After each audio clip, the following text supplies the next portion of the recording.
I could just skip one day, right? Woo! Welcome back, adventurers.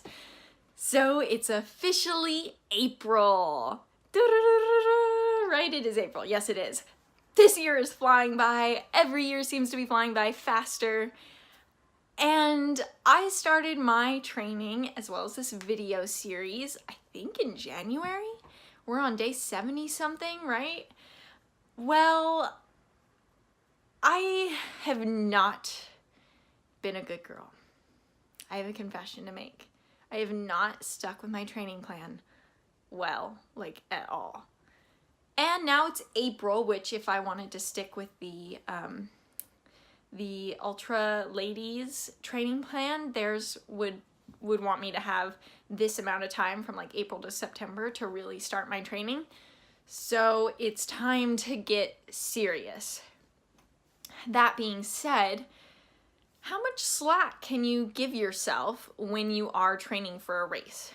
You have a plan, you have it all written out in front of you, but you know, your week gets busy or you really want that extra hour to sleep in one day. Is it the end of the world if you miss a couple of runs? I have this to say about it.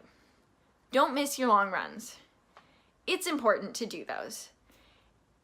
Your runs in the middle of the week and your cross training, you can kind of switch those around and you can be flexible with, you know, oh, maybe I need to shorten this one just a tiny bit and I'll add miles here.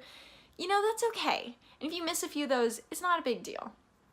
But your long runs, you really want to be doing something consistent. You want to be training your body to be prepared, and you want to be adding 10% on each week as you build your weeks and your training plans.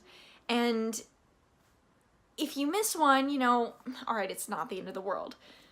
But it's so important for you mentally and physically to be sticking to those long runs. Yes, if you miss a couple of long runs, you're probably going to be fine at your race. Not everyone is the same. Some people don't have to train at all and they can run 50 miles. That's not the case for me. And more importantly for me, I have to know that I did the training to get to the starting line.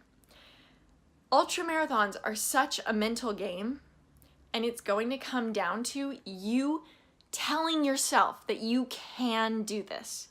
And if you haven't put in the hours and the work before the race to get there, it's going to be so easy for you to give yourself an excuse to say, you know, I guess I'm a little more unprepared than I thought, so maybe I have a reason to give up and come at this again another year.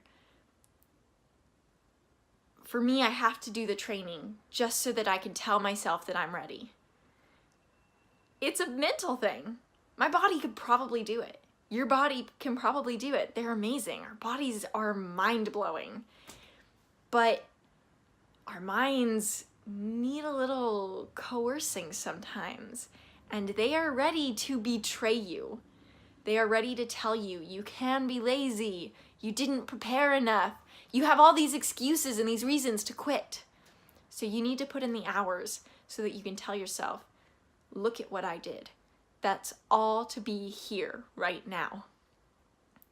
And then you get to the starting line and you can leave the mark thinking, I put in the time, I put in the effort, and I'm ready to be here. So for me, that's why it's so important to stick with my training plan. Why is it important for you to stick with your training plan? Are you pretty flexible and easygoing? Are you one of those super chill, cool runners where you could just be like, wake up in the morning, didn't train at all, and go run 50 miles? Or do you need to do every single day? Let me know in the comments. Don't forget to hit subscribe because I'm bringing you new training tips every single day as I train for my first 100 miles. See you tomorrow.